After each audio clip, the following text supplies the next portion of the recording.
हाँ तो बच्चों देखिए क्वेश्चन नंबर 77 में इस तरह से दिया हुआ है, ट्राइफिनाइल सिस्टम है एक, है ना, और उसके बेंजाइलिक कार्बन पर जो है COH ग्रुप लगा हुआ है। ठीक है, तो कहने का मतलब ये कुछ इस तरह का है। यहाँ पर पीएच, यहाँ भी एक पीएच लगा हुआ है। पीएच का मतलब आप समझ रहे होंगे, बेंजीन रिंग है। ठीक है, और फिर देखिए यहाँ पर जो है C डबल बॉन्ड OH।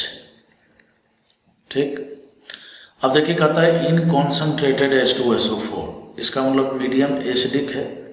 तो एसिडिक मीडियम में क्या होगा, सबसे पहला नंबर ये यहाँ से प्रोटोनेशन करेगा। तो प्रोटोनेशन के बाद जो है ना यहाँ से लीव करेगा, और लीव करने के बाद बच्चों क्या होने वाला है यहाँ पर, ठीक है, जैसे यहाँ से लीव करेगा तो फाइनली जो है आपको इस कार्बन पर कार्बोकैटायन बनता हुआ दिखेगा। तो मैं लिखता हूँ क्या बन रहा है, पीएच, फिर यहाँ भी पीएच, यहाँ भी पीएच, और यहाँ से देखिए C डबल बॉन्ड O, और यहाँ पर है कार्बोकैटायन। ठीक है, देखिए कार्बोकैटायन बना है, और इस पर जो है ना इस मिथेनॉल का जो है अटैक है ना, when poured in methanol, methanol मतलब CH3OH। ठीक है, अब अगर आप गौर से देखिए तो यहाँ पर जो मिथेनॉल है ठीक है, मिथेनॉल जो है बच्चों ये क्या करेगा, इस वाले कार्बन पर अटैक करेगा, और अटैक करके आपको फाइनली जो है एक एस्टर मिलेगा, और वो एस्टर जो है आपको ऑप्शन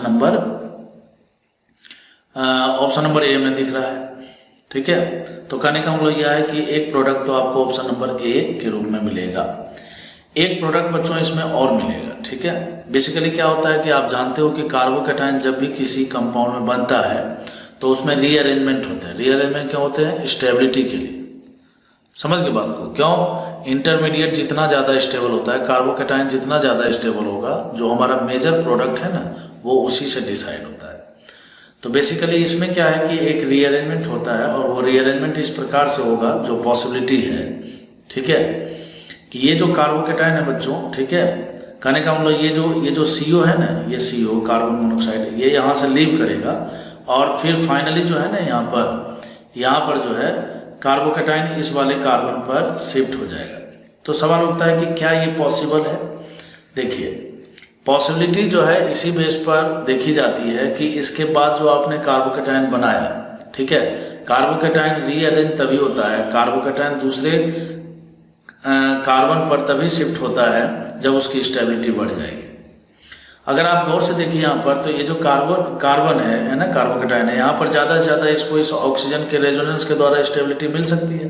ठीक है, जबकि ये कार्बोकैटायन जो है अगर इस वाले कार्बन पर आ जाए तो तीन बेंजीन रिंग के द्वारा उसको रेजोनेंस से स्टेबिलिटी मिलेगी। तो नो डाउट यहाँ पर जो कार्बोकैटायन है इससे ज़्यादा स्टेबल यहाँ पर है, तो इसीलिए कार्बोकैटायन यहाँ पर शिफ्ट होता है, ये बॉन्ड टूटता है, और CO कार्बन मोनोऑक्साइड यहाँ से लीव कर जाता है। तो फाइनली कार्बोकैटायन ये भी बना, और अभी जो है अभी भी हमारा जो है रिएजेंट वही है, मिथेनॉल है। तो ये मिथेनॉल क्या करेगा, यहाँ पर अटैक करेगा, और आपको जो है प्रोडक्ट नंबर C भी मिलेगा। ठीक है, अब अगर आपसे पूछा जाए कि ऑप्शन नंबर, मतलब ये जो कार्बोकैटायन है और ये जो कार्बोकैटायन है, दोनों में से ज़्यादा स्टेबल कौन सा है, तो ऑब्वियस ही बात है ये है।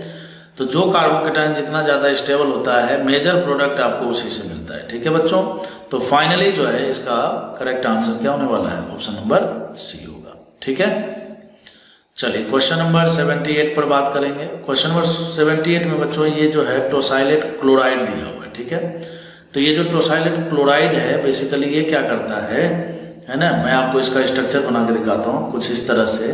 यहाँ पर क्लोरीन है, और यहाँ पर एक बेंजीन है, और इस बेंजीन में टोलुइन सिस्टम रहता है, इसी को टोसाइलेट क्लोराइड बोलते हैं।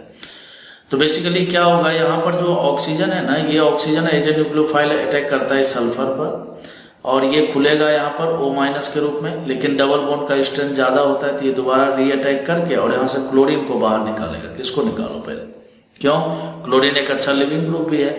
ठीक है बच्चों, तो फाइनली जो है ना, फाइनली जो है ये ऑक्सीजन इससे जुड़ेगा, और ये आपको OTS के रूप में बदल जाएगा। और ये जो OTS है ना, ये एक बहुत ही अच्छा लिविंग ग्रुप है।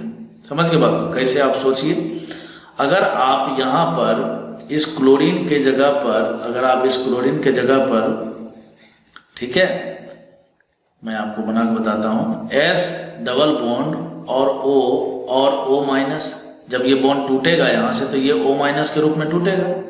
अब आप जानते हो कि अगर इसकी स्टेबिलिटी की बात करें तो यहाँ पर देखिए सबसे पहला नंबर तो 3 इक्वल RS मिल रहा है, ठीक है।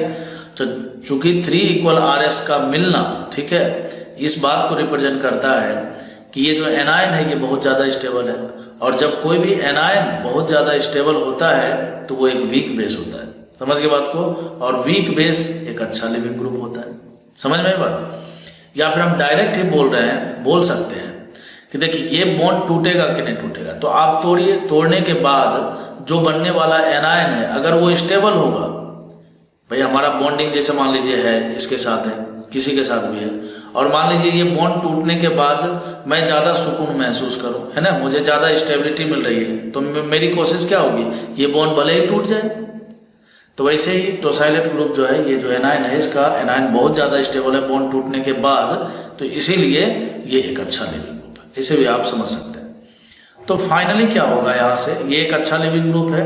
तो ये जो लिथियम एल्युमिनियम हाइड्राइड है बच्चों, इसका जो H-, आपको पता है कि लिथियम एल्युमिनियम हाइड्राइड का जो H- है कि स्ट्रॉन्ग न्यूक्लियोफाइल है, तो ये क्या करता है ना, इस वाले कार्बन पर अटैक करेगा। सवाल उठता है क्यों अटैक करे, एक तो यहाँ पर अच्छा लिविंग ग्रुप है, दूसरा ये कि स्ट्रॉन्ग न्यूक्लियोफाइल है, तो ये डायरेक्ट यहाँ पर अटैक करेगा, समझ के बात को, तो डायरेक्ट अटैक करेगा SN2 अटैक करके, और 2 डिग्री का है कार्बन तो कर सकता है, तो ये इस पर अटैक करेगा, ये यहाँ से इसको लीव कराएगा, और फाइनली जो है आपको एज ए प्रोडक्ट के रूप में ऑप्शन नंबर C दिख रहा है।